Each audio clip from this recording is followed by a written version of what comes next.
So yesterday, before I left, we were to start advice you can give to a young person whose parent is a drunkard. Which advice can you give to young person whose parent is a drunkard? Number one, you have to love and accept them as they are. If your parent is a drunkard or your parent abuses drugs, you should accept them the way they are. You know, they're your parents. Yeah, just accept them the way they are. And that is the same way you'll give advice to your friends, that they should accept them the way they are. Also, to pray for them, for God to change them. You pray to God so that God can change them. And then you share the knowledge that you have about the results of what? Of abusing what? Drugs. You share with your friends so that he can also share with the what? With the father. You share with them. But remember that it's not always that you can just go up front and tell your parent that what? The effects, right? Yes, you can't just go, it's your parent. Hey, if you tell your father, you don't know this will kill you. You cannot just tell your father like that.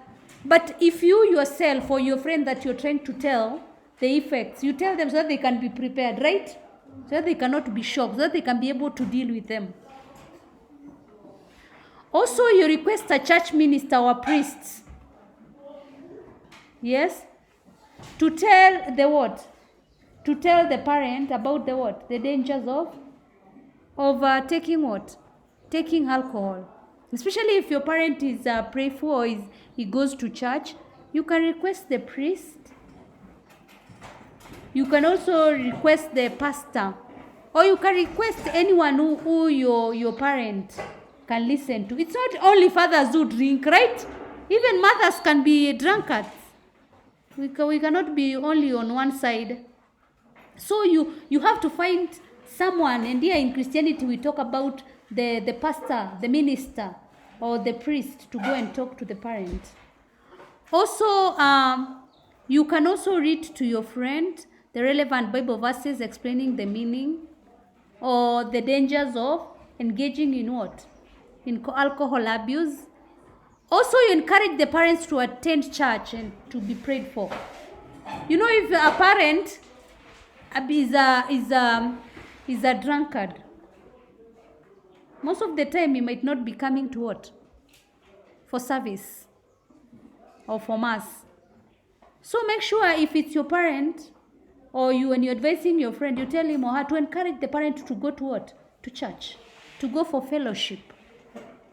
Or you tell him, Daddy, can you today drive us to where? To church. So that at least he can hear something. Or to be prayed for.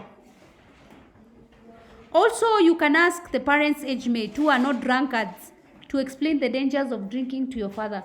You don't go to another buddy of his who they drink with and you tell him, can you tell Daddy the dangers of drinking? Yet he's on the same what?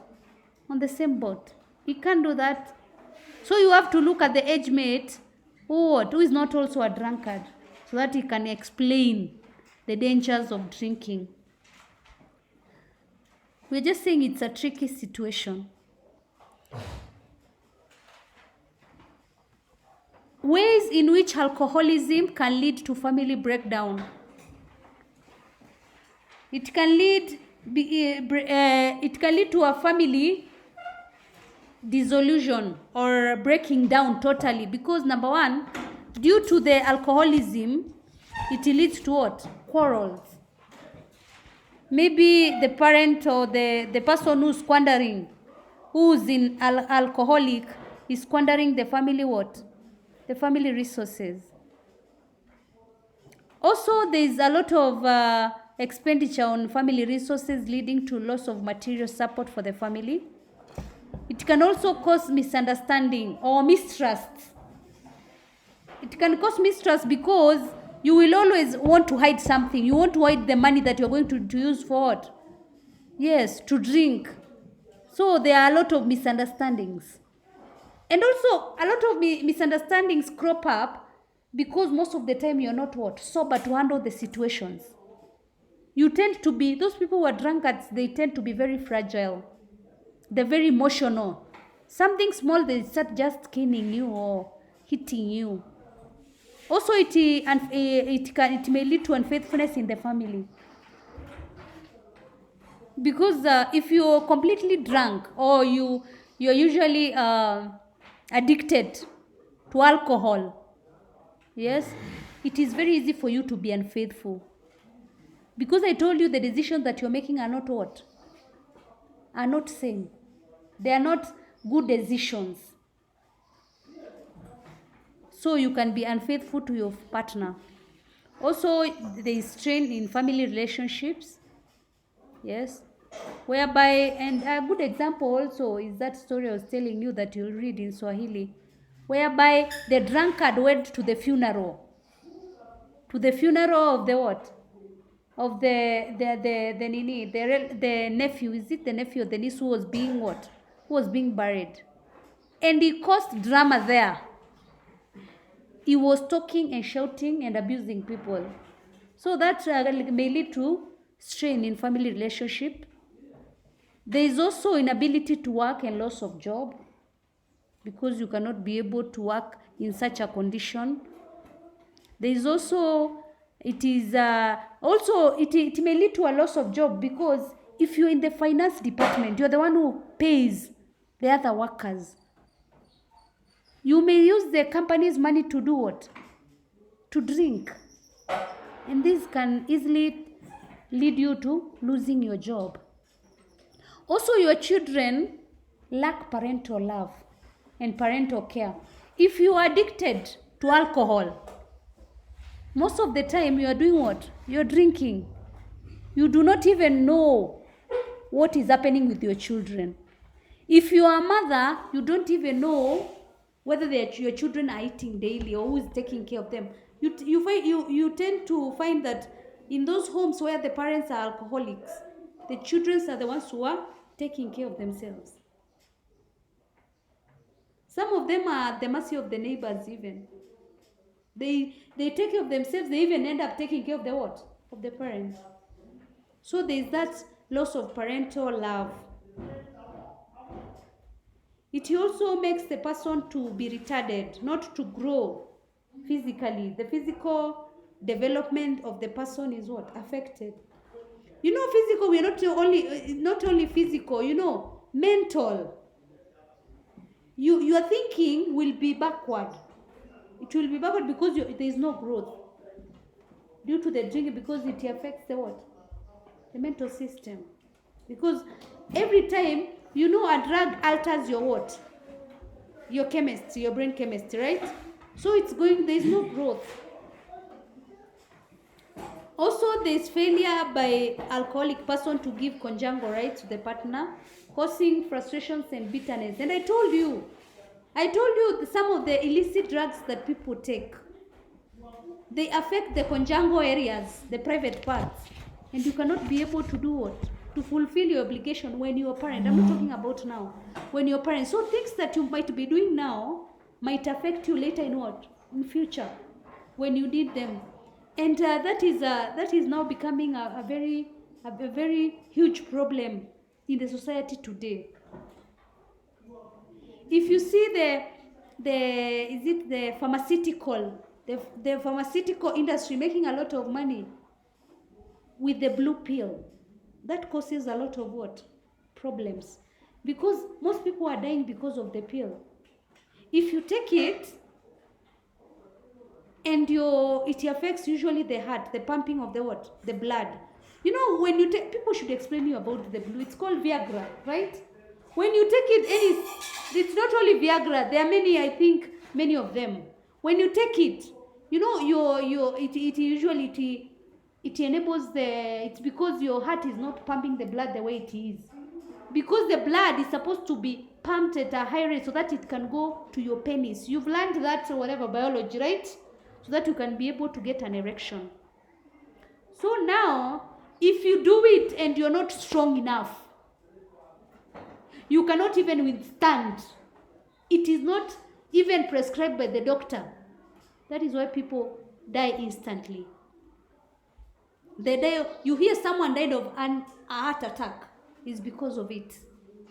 You also tend to overdose yourself because it's supposed to be prescribed, and not for young people like you. Sometimes you end up taking the pill and you wanted someone to come and they don't come. That's also another issue. You have to go to the hospital. And then this one I think I saw in a movie.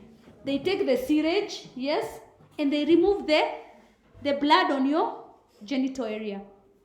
There, they have to take care of that, or it is going to kill you. You'll kill yourself if you don't do that. Wait, check it too. There is also, it can lead to diseases and accidents, especially if you drink and you do what? You drive. Most of the accidents are due to what? To people drinking while they are doing what? They are driving. Especially for the young people like you. You don't even take your father's car. You steal your father's car while they are sleeping and you go with it. And then because you want to show your little girl that you are someone, you go drinking and then you drive her. You know you're going to kill her. Most of them, some of the young students like you, even die without their parents' knowledge whether they took the vehicle from their home. Yes. Cannot. Never. Then from there we talk about Christian criteria for evaluating the use of leisure. Yes. How are you going to evaluate this is the best leisure? How are you going to know which leisure that you're supposed to engage in? How will you know? That is how we are saying. That is evaluating. How can you tell this is the leisure activity as a Christian that you're supposed to engage in? Number one, you should know that as a Christian, you should engage in a leisure activity that pleases God. Also, you should avoid any leisure activities that might lead to sin.